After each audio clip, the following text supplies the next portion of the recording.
Hello everyone and welcome to 11 Foot Pole, A Tale of High Adventure.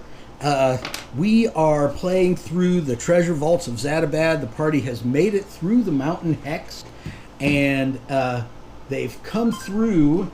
So you guys travel another 2 hexes, 1 hex, and the whole time in the distance the volcano is looming larger and larger and larger. The rumbling sounds of the volcano. Jason, did Marlowe leave the goat men with bags full of goat cheese and slug sandwiches? And I know your culinary escapades are a major part of the story.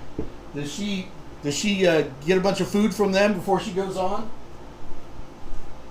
Well, I want to just say that it's not something that I said or suggested. I suggested she was going to get kind of sucked into the paperwork there.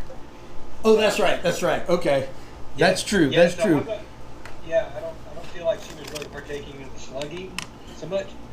Okay. So if food was brought, y'all would have had to make that. Okay. All right.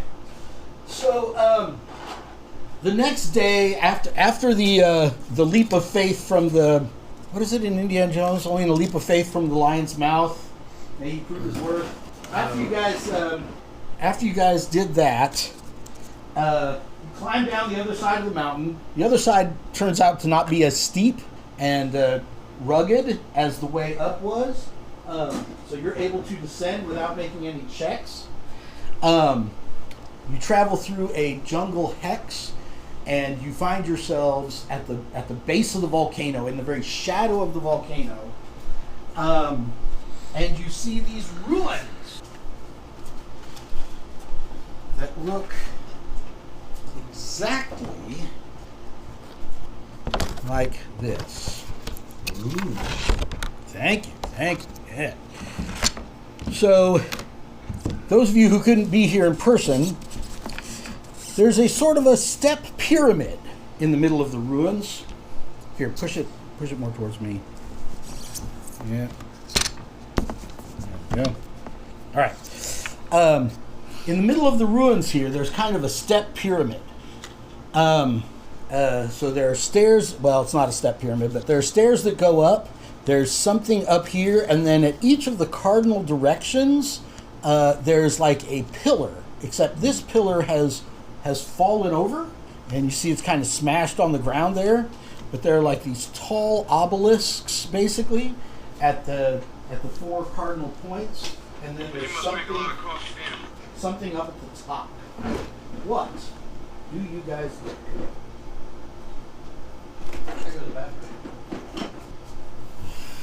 This is just to help the guys who are watching online. So are they stone needles, or are they these things? You go check one out? Yeah. So, they have a, you notice they're covered in like glyphs and hieroglyphics. And at the top, there's some sort of capstone that looks like it's supposed to represent like a half moon or a quarter of a moon at the top of each one. Give me a instinct reaction roll, please. Everyone? Just him, unless you're going to go up and check out the obelisks. 19 with fear. Okay. You notice a metal stud protruding from the side of the obelisk that faces the pyramid. Hold on, let me see what's going on. Make sure everything's okay. That's my wife. Yeah, I know.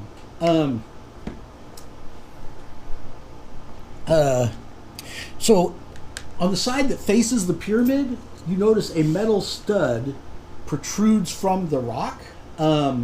A sort of six-sided hexagonal shaped metal stud protrudes from the face of that thing. This makes for great radio, guys. This is I have forgotten my socket set. this is an award-winning podcast in the making right here. What do you guys do? Right. Do any of the runes on the needles or the capstone thing look like the ones for Thuthmosis? From what? The guy, the the book? Thuthmosis the Fourth? Yes. So they are indeed runes about his life, and I don't know, can you read Kadari? Probably not. Okay. But Marlowe tells you, yeah, these are Kadari runes having to do with this guy, but also having to do with the existential nature of truth. What is truth? Pilate asked our Lord. So there's some of that also, just discussing the existential nature of truth. You suggested some sort of pyramid type shape. Yeah, so there's a pyramid here. You can't really see it because it's on the battle map, but there's like a pyramid here with these 4 pillars around it. How high Right. does the pyramid go up? It's about 50 feet up. And you can see there's something there at the top. You can't make out what it is. Looks like some kind of plinth. Are there stairs going up it? Yeah. There's stairs on all 4 sides. And we were told, or at least believe that a tomb then exists beneath a shrine. Yes. Would this not be? Yeah. So would this not be maybe what that is? Our location. Yes. So Namarda is here to face some kind of legendary epic foe. She believes that she's going to prove her worth as a knight of Pelor by defeating some terrible monster here in the jungle at this shrine. And it's news to her that this shrine is also a tomb, but as you look at the pyramid, you don't see any way in. Ignore this destroyed up part over here. You don't really see any way into the pyramid. It's just a big, solid rock. You guys kind of walk the whole way around. It's a big, solid rock pyramid. And we have this strange steel shaft. Yes. This hexagonal steel stud sticking out of one of the pillars. You guys go and check the rest of the pillars? How big a lever? It's exactly the size of the studs that you turned with the rod of the crescent moon to get out of the original to get out of the original trap. We still have that rod, correct? Yeah, Corey's character is carrying Marrow is carrying the rod of the crescent moon. So he goes over and applies the rod of the crescent moon to the stud and starts turning it. And the capstone thing turns in relation to which direction he turns the stud. Okay. Does the stud correlate to any of the runes? No. Okay. I'm sorry, my ear is really distracting me. No, it does not.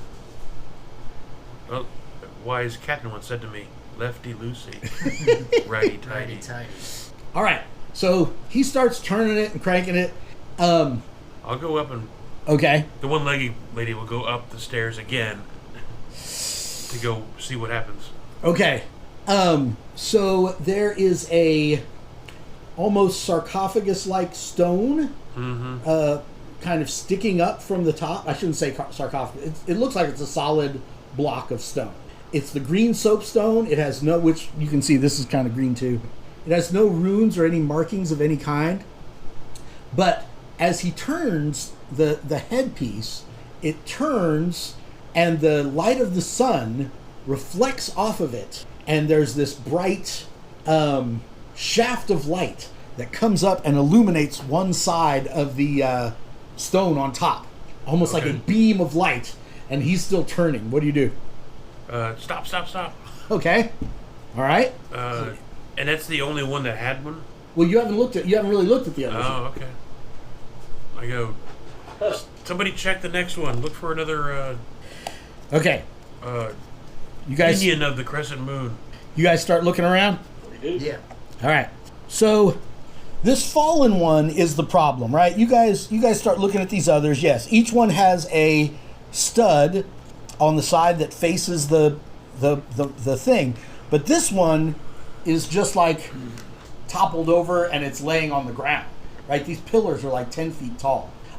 So, JP, you're over there with Namarda, right? And you guys are kind of looking at this, and you're like, well, am I going to have to like pick this thing up somehow? And, you know, it's kind of like a mirror, a bowl-shaped mirror thing. But as you're looking, something emerges from the jungle that looks like kind of a crayfish monster. And it... How big is it? well, it's Bigger than us? elephant sized. Yeah, it's about elephant sized. And there's 2 of them? No, there's not 2 of them. There's 3? There's 3 of them.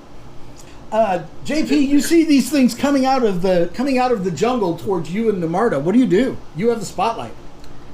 I charge at them Yeah. Okay. to meet them before they get closer. All right. And I will. You gonna attack the? Unstoppable at this point. Okay, you're gonna go unstoppable. All right. I am.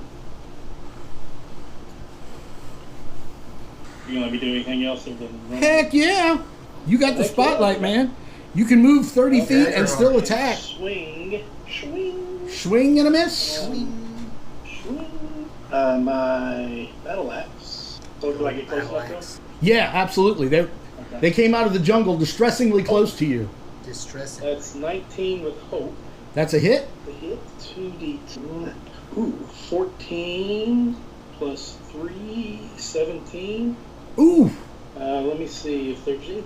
We got a whirlwind. Are any of them, or any of the other creatures within very close range? Yes, the second one is within very close range.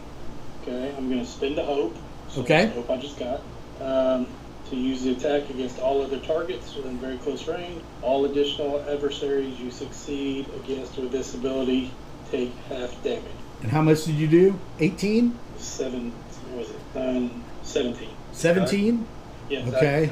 I just want to ask this question. When we leveled up from 1 to 2, Corey said that our damage die increased by an additional die. Yes. Is that the case when you go from 2 to 3? No. That's only when you go up to a new tier. Oh, tiers. Okay. Yeah, not just a new level. Okay. No. That's Yeah, perfect. so it was 17 on the first one, and then it's half, so 9 on Right. Okay. I got it. But that was with fear? hope. With hope, you say? Well, you'll never guess what. I have so much fear, Yeah. I'm going to spend it anyway. The paladin yells, Namarda yells to rally you guys. The rest of you guys get over here. They're as big as elephants. And she leaps forward to attack.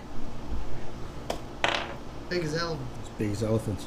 Her Vorpal sword goes snicker snack. But Vorpal sword plus 3, baby. she damages the first one that you hit, the one that you're actually in melee with. So he is going to... he's just going to try to pop your head off with his pinchers, JP. Yep. Does a 8 hit you? No, it does not. All right. I'm going to spend a fear to activate the second one. I bet 20 hits you. It does. I thought so. You take... Ooh. Lynn. 14 points of squishing, magic damage. So while I'm unstoppable, I get to reduce the severity by 1 threshold. Okay? Takes me down to minor. Then I can use an armor to take 9, right? You can. You can. And the spotlight goes back to you. You can see all this clearly from on top of the pyramid. Lynn, you just hear it, and Jason, you just hear it. I'm sorry. You just hear the fight. You're kind of around the side of the pyramid over here, so you hear the fighting, but you can't actually see what's happening from where you are. Okay. Well, she'll come around anyway to see what's going on. Okay? And does she? You She see, sees what's going on. you see two of your allies She was in range. being attacked. What range do you need to be in? We're gonna do. I need to be within far. You are within far range of them. Okay, so I'm gonna unleash chaos. Okay? And So this is a target within far range. Okay. A channel raw energy. Mm-hmm. Sonic success. So let's start with the roll for. Yeah. 13. 13 is not a success. Well, then we don't anything else. All right. Was that hope or fear? I'm with hope. Okay. I dig out a bit of Varic root from my Okay. pack. Okay. Varic leaves, rather. Okay. Start chewing on those, kind of Okay. grit down, and then I take a running leap and slide Oh no. down the side Oh, of the pyramid no. to get into combat. Okay. Jesus. Yeah, I love it. Give me a. Give But me the, a. dun, dun, dun, dun, dun, dun, Yeah, dun, of course. dun, Yeah, yeah. Give me a agility roll, DC 10 agility roll to leap and maneuver. You can definitely spend a hope to buckling swash. swashbuckle this. Yes. Well, chewing the Varic leaves gives me 2 hope. Okay, So- where does this come from? From the book. I got Varic leaves at Okay. the village. Oh, okay, I bought it okay. from the All right. alchemist lady. Oh yeah. Well, agility 27 with fear. With fear. Excellent. So, you do it, you slide down, no problem, but it presents an opportunity for me to have this guy run up, meet you at the bottom of the ramp, and try to chomp you. Maybe not. 8? No, I got 8. 14 of it. Oh, you do, huh? In that case, I'm going to spend one of these fears to... Oh, crap. Jason, when you tried to unleash chaos at them and that spell kind of flew from your fingertips but kind of fizzled a little bit, you notice all 3 of the Chulls, which is what these guys are, Chul, all 3 of them, their heads kind of turn and they look at you. And JP, the one that you're fighting, lunges past you to go get your sorceress. Nice. All right. So, I am going to siphon your magic. Rude. Oh, yeah. I assume a 21 hits your evasion. So, Okay. You assumed correctly. all right. On a success, you mark a D4 of stress. So, you mark 3 stress. That's not fair.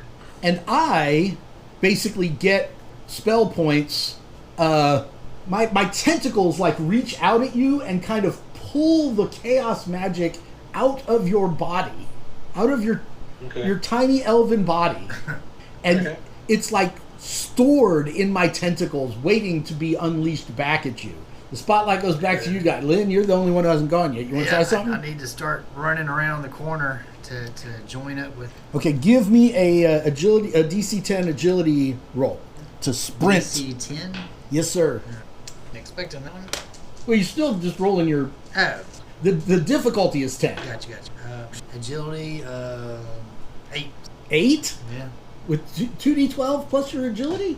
Okay. Yeah. Was that hope or fear? Fear. Okay. This gets worse and worse. I use Oh, yeah, red as they're- my fear. No, it's the same color to me. No. So this thing sees you coming. It's going to turn like you're running at it full murder frog, right? A dagger in each hand, but its reach is surprisingly long. Yeah. And when you think you're about to get it, it lashes out at you. 12? Nope. Okay. So it snips at you, but you manage to dodge under it. He comes up here and he's like, "Oh, what should I turn into? What should I turn into? Oh, I'm too busy, taking my kids to a concert." She comes over to try to take a hack out of the one that is attacking the sorceress. She takes another chunk out of it, but it's still up. Spotlight goes back to you guys. Who wants it? I'll take it. All right. I'll swing at the same one I started off on. Okay, now here's the thing. Hold on. So the one you started off on has gone off to attack Jason. It's all the way over here. Very well. You've got the one that you also hit. The one that you also hit is now right next to you. Do you want to attack it? Huh? So hit. I'll do also hit. Okay. So that's 18 with fear, though. That's a hit. Yep. And that's a 9. 2 with 11. 14. I get to add my unstoppable die. 19 points of damage to that one. Holy cow. Big hit. And then if the other one's in close range again, I'll whirlwind that one as well. Yeah, you Yeah, sure very can. close, very, very close range. Yeah, it's still very close range. It will take 10. It will take 10. Okay. All right. So, describe for us, what are you using now? A battle axe. You're using the battle axe? Okay, so this is the whirlwind thing, right? So you're kind of doing the Conan, swinging it around in this elaborate figure eight.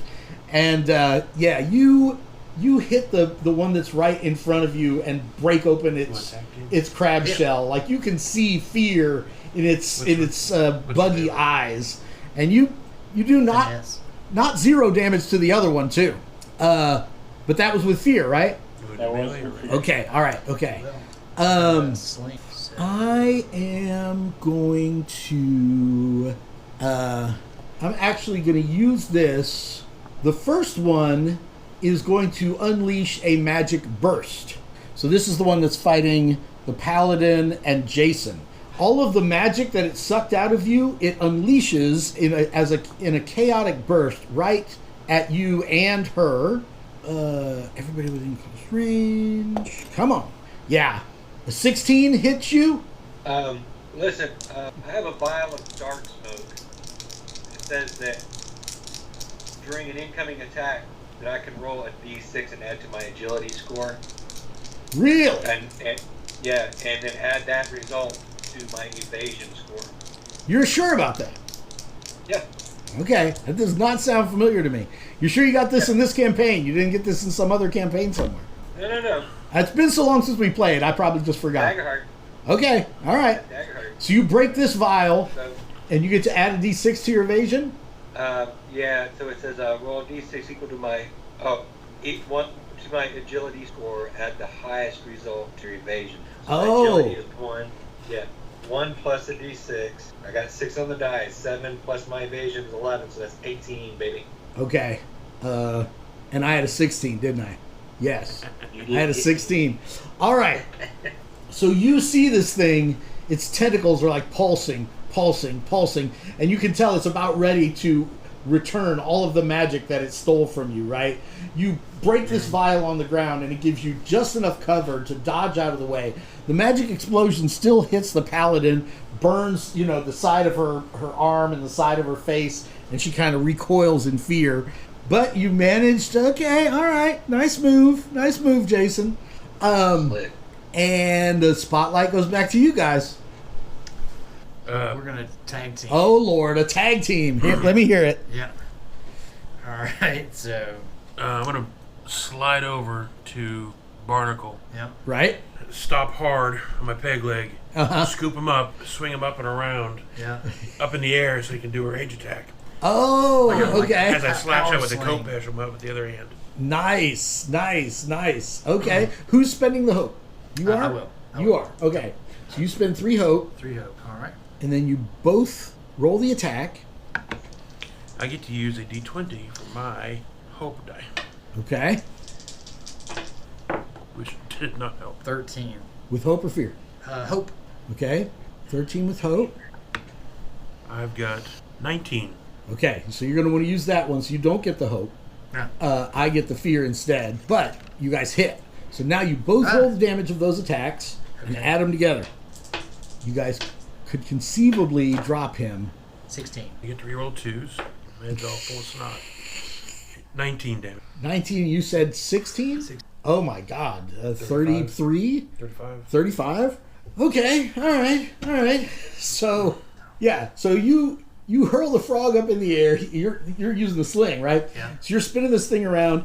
You hit it right between the eyes, and it's like, and then you just come up under it with the Kopesh and completely Like disembowel it. Yep. groin to chest, just Good eating, Jason. Yeah. There you go. gotta make some jambalaya. But that was with fear. So, I'm going to attack JP. No. I will spend a stress. No. You don't have a spellcast trait, right, JP? Nope. Okay. In that case, let me check. Okay. I'm going to spend an extra fear. Come on. 20 hits your evasion. Just barely. Okay. 17 damages. magic. Alright, so that drops it on, and I'll spend another hope. I'm gonna spend another armor thing. Okay. Alright, gotta do better than that, crabby boys. Oh boy. Crabby. All right. Mr. Krabs. Jason, you want the spotlight next? Yeah. I'm gonna crack them Crack a with crab. my staff. It's bad hurt. Yeah, I'm gonna crack them with a staff. We saw what happened with magic before. Yeah. Well, your staff is magic too, but okay. Well, all right. Or you just want to hit him with it? It does, but I mean, like. You want to just hit him with it instead of blasting him with it? I think you're right. I can blast with it, and that is magic. Yeah. Or you could just hit him with it. That would just be. To believe it is magic. Nothing can stand in the way. All right. Yeah, I don't know. If I'm no, I'll try to hit it with some magic. Okay. Yeah, we're gonna channel. We're gonna unleash chaos again. See what happens. Okay. All right. So that's gonna be. Is that a 15? Unleash chaos. I think a little eyeglass. So I can't see. That's it's 15. Okay. 15 is the number. So Okay. so that's a hit. So that's a hit. 2 to 10. Okay. All right. So we're gonna do 2 to 10, but then we're gonna up it. You said he's bad hurt. He's bad hurt. That's 11 on the die. All right. Describe Altogether. how you What's that? describe how your unleashed chaos blows him to bits. Yeah. Oh, well, so, I can imagine like this. I don't know if you're going to roll with this, but I'm unleashing chaos. What I kind of want to happen is kind of like this dark, shadowy magic Ooh. kind of come from the ground Uh-huh. and start climbing with this thing and consume it, right? Until it drops dead in it. I love it. Yeah, I'll definitely go with that. Did you roll with hope or fear? You rolled with fear? Yes. Okay. Good. JP, Good. Yep. this one ignores you, charges past you. Does it? Yes.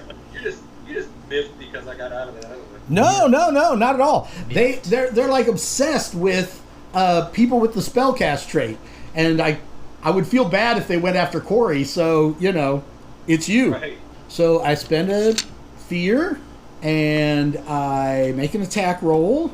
A nat 20, a natural 20. So Yeah, too bad this isn't like D&D. That other game. it is when I roll it. That's how I do crits. That is it. So you guys get a crit Yeah, anytime you double. I get a crit on a nat 20. Man, So you take I only got 5 stress. 5 stress, Jason. Now, how do I manage taking 5 stress? Can I dodge any of that? You can't do squat. You can't do nothing but Really? mark them off. I'm afraid so. Unless you have some special ability that says when you would mark a stress. Yeah, you can't use armor. You can't do anything. Do you have 5 stress left to lose? How many do you have? I don't. I've got 3. Okay, so you're going to take 3 stress, and then you're going to take 1 hit point. Because anytime you would have to mark stress and you can't, you take a hit point instead. ouch. Right. For each one over? No, I think the way they're saying it is like, If it goes over. yeah, it if all you would translates have to mark stress, you take 1 hit point. I think is the way it works. So so this guy does the same thing. He wiggles his tentacles at you and sucks a bunch of magic out of you. That's represented by the stress you lost, right? So you're feeling super weak and vulnerable when you don't have any stress, and everybody gets advantage when they're attacking you, so you're vulnerable now. And I've sucked all your magic out. So I'm going to spend a fear to burst the magic back at you. Okay. So you're saying I'm at distance when that happens? Other way around. I have advantage to attack you. Oh, you have advantage. Okay. Yes. JP, Yep, do you have that I am your shield ability? I do. You may want to think about using it because I'm about to lay a hurting on. Hey, I can use an inspirational word to give him another stress or hit point or hope. Oh, well, there you go. Yeah. Okay. So I do that. I get one of those. Does that Give help, him a Jason? stress back? Yeah, give him a stress. Okay. So you hear the frogman shout an inspirational word at you, and you get to clear 1 stress. You do your worst. Totally got this. Are they within? Is he within, or she? They, them? She within very close range? Sadly, no. But I'll let you make a agility roll to get over there in time to help her. 13. Okay, that is enough. So, JP, so you basically take whatever damage she would have taken, right? Let's see. I make myself the target of the attack. Instead, when you take damage from this attack, you can mark any number of armor slots. So, give me what you got. Do you have to spend a fear or anything like that, or spend a hope to use it? Doesn't say that. Just do it anytime? Okay.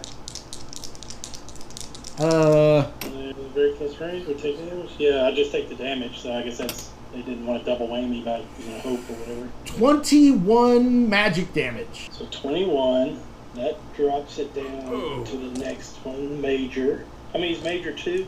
Yeah. Yes. I'll go ahead and mark 2 armors and not take any. Okay.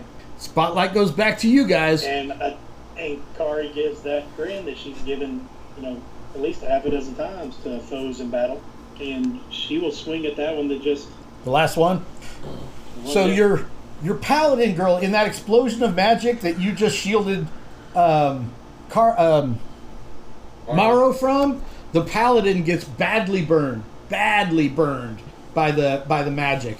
And so Corey's druid comes running forward to try to save her from having to roll her last breath. So JP, you're going to give us that attack? This guy's bad hurt. All you got to do is hit him. Oh, that's 14, 15, 16, 17 to hit. 17 hits. Describe your killing blow. Oh, it's my patented ass to appetite move. It's your patented what? From patented ass to appetite. Okay, I love it. I go from bottom to top and just slice. Okay. Slice and dice. All right. So, everybody give me a knowledge reaction roll. Knowledge reaction. Knowledge. 12. 20. Whew. 9. 16. You got 20? Mm-hmm. All right. Finally had a... All right. So, of all the people here, you are the one who knows Chul's. These guys are famous for their body parts can be used to make magic items or to graft onto you and give you to use one of their claws as a gauntlet type thing, or use their head as a helmet. All right. To make magic items. Oh, so that's why they were so worried about the wizard. It is why they were so worried about the wizard. So I say, hey, Jason's character. Hey, Jason. I know this. I know Marlo. this thing. Marlo. Hey, Marlo. Uh-huh. I know this thing. Let me tell you all about it. My voice is going to That's sound a little like awesome. Glenn for a second. All right, Jason, do you want to... Whipping that dagger out. Okay, all right, okay. So I want you to give me a knowledge roll. It's basically a reaction roll. You get 3 chances. There's 3 Chuls, okay? So you get 3 chances to try to harvest something off these guys. So give me 3 quick knowledge rolls, and somebody could try to help you, or you could try to spend hope to use an experience, however you guys want to do it. These are knowledge reaction. Yeah, so you won't generate hope or fear. This is just trying to harvest parts off of these guys. Well, if it's like processing an animal, that would fall under survivor, right? Sure. So I could, with hope and a second hope. And your tactician thing. Yeah. Uh-huh. Yeah, give a d6 plus 2 to his knowledge roll. You could. Okay. You want to do that for 1 roll? For the first one, yeah. Okay. All right. So Sonia Sophia is helping you because she knows a lot about harvesting. So give us that first roll, Jason. It's plus 6. You got plus 6. Yep. Plus, it's not great, but 9, so that's 15. 15. All right. You aren't able to harvest anything off of the first one. So you got two more bodies left to investigate. Does anybody want to help him on the second roll? That's pretty high. Anybody can spend Well, spend a hope to.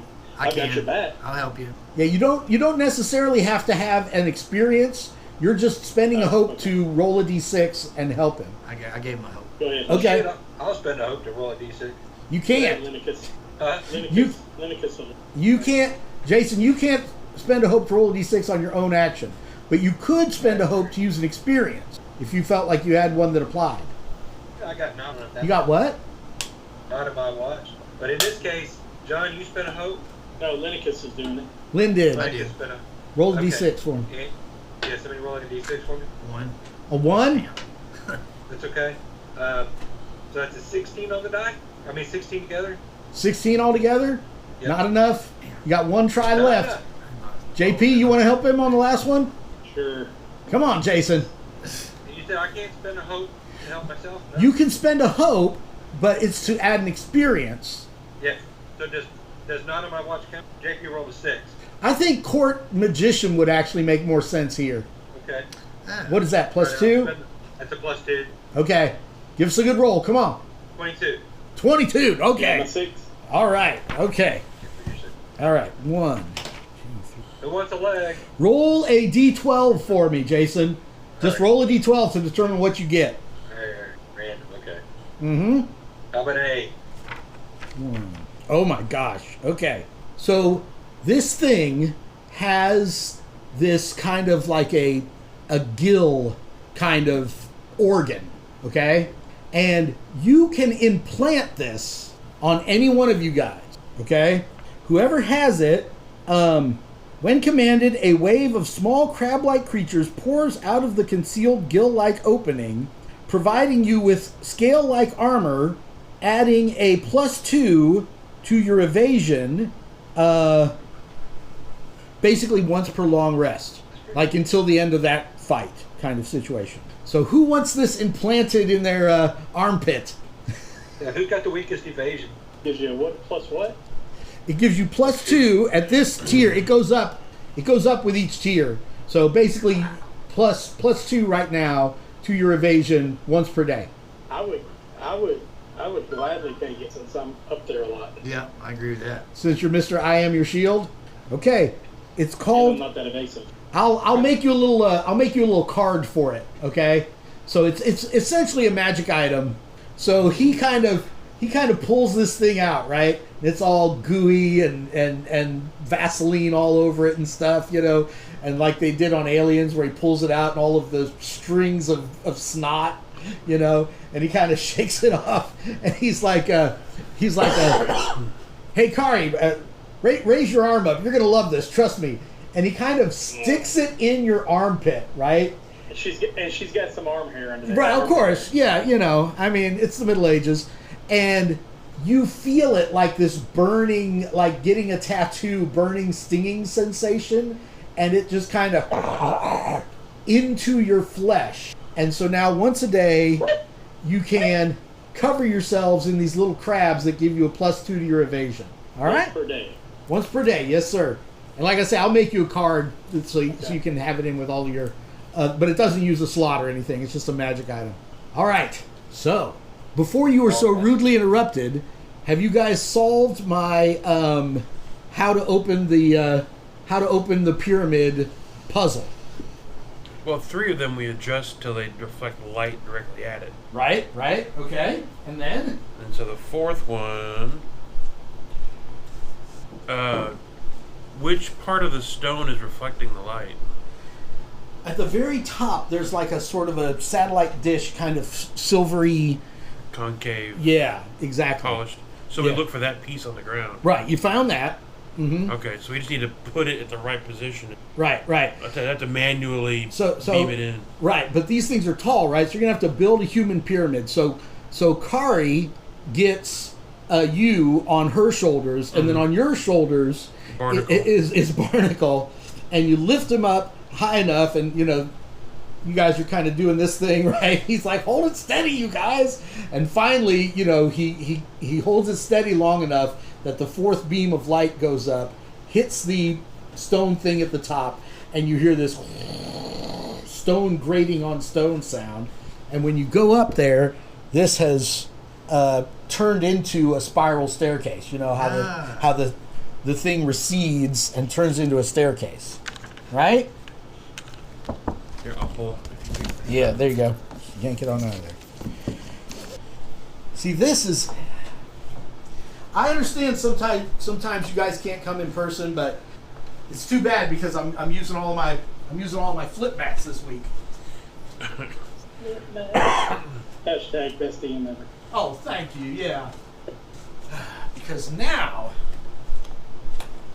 you guys actually enter The Shrine of Truth. the Shrine of Truth. No lies? Right, we go to 8:30, right? All good till 8:30? I'm good.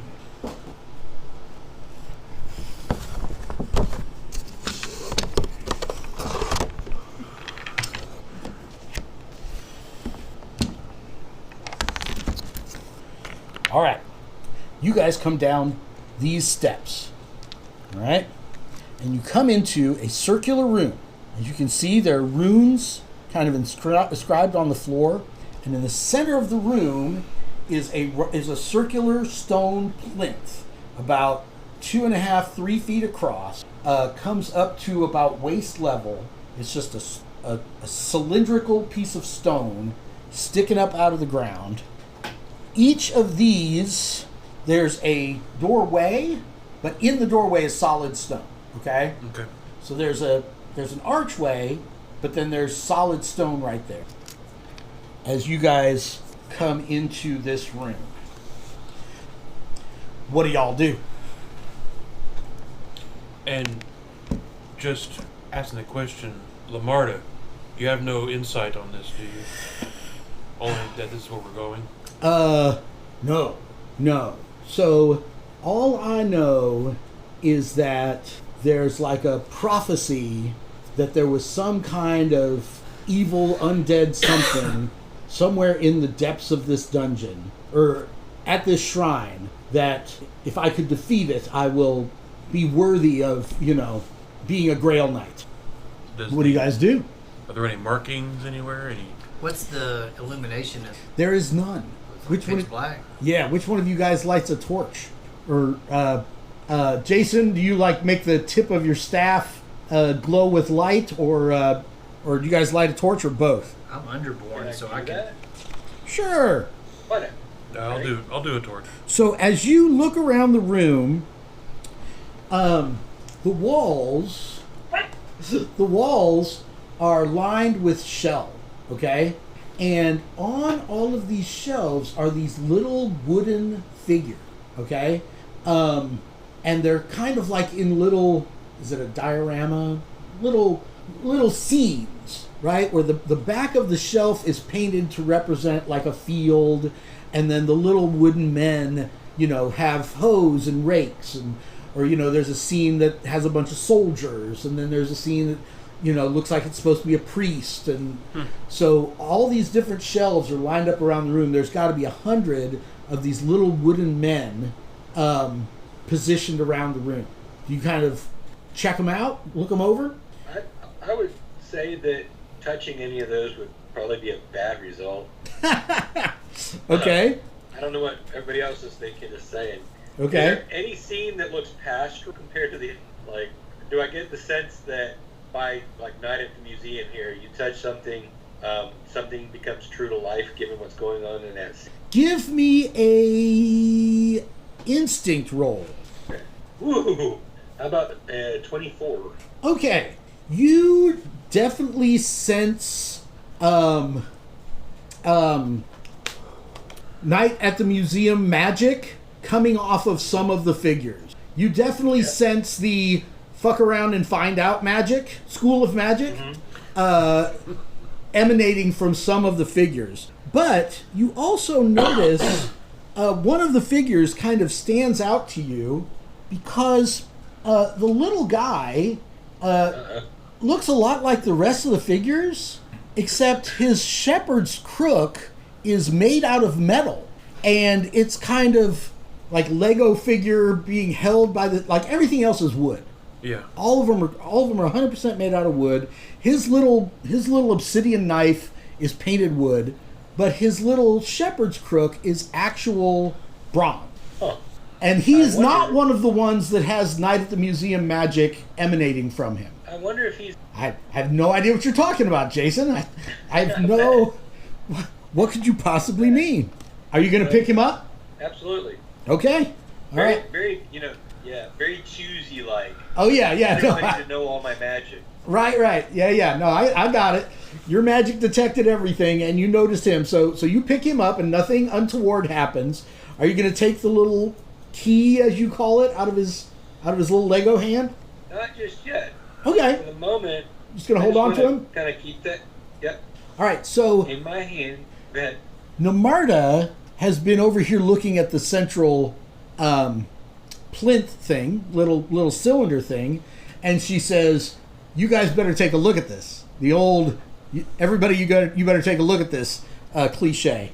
You go over there, and it's completely featureless, completely has no decoration of any kind, except sticking out of the middle of the top is a 6-sided metal stud that you guys are starting to recognize now from your experiences on the Isle of Kalmata.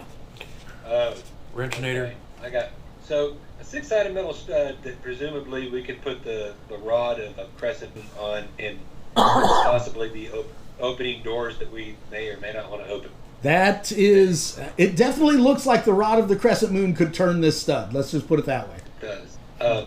Listen, so Marlo continued to look around and say that she may have found a key and we can figure out what it goes to. Okay. So show them the little dude. You guys search the room pretty thoroughly, but you don't seem to see anything that key would go to. It looks like a cotter pin. Is that what that is? Like your little shepherd's crook. Like I wonder if you gotta turn the metal nut thing. Uh-huh. And then you gotta slip the cotter pin in to hold it. Yeah. So the scenes include, one is a bunch of tribal warriors hunting deer. The next one is commoners gathered around a river fishing. Commoners farming. The one farming is full of magic emanating figures. There's one of a temple, tiered pyramid that looks very familiar. 7 commoners bring offerings of gold and jade. The next niche is a big battle. All of those minis give off the magic. Oh, and then there's one that depicts the creation of the world, and one that shows them weaving baskets and making pots. So it's kind of an abrupt shift of topics there. It's like, oh, by the way, here's one of them creating the world.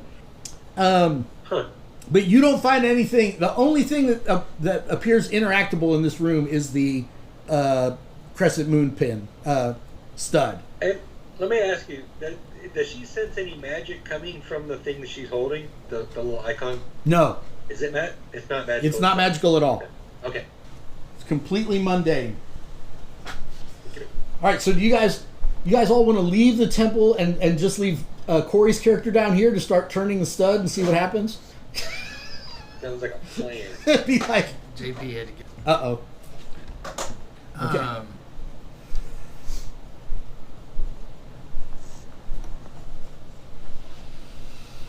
Are you crazy? All right. I just want to know what you guys before we sign off. Do you guys want to try turning this stud, or do you want to wait until next week to try turning the stud? I say turn it. Turn it. Okay. So, is everybody in the room when you turn it? I am. Okay. All right. Okay. So you guys all get into the room, and he turns the stud. What you're going to discover very quickly.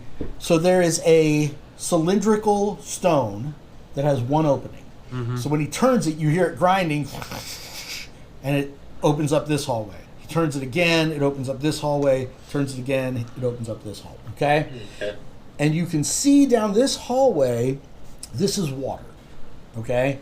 So obviously you can only see what your torches would reveal. So this hallway goes 30 feet and turns right. This one goes 20 feet and turns right.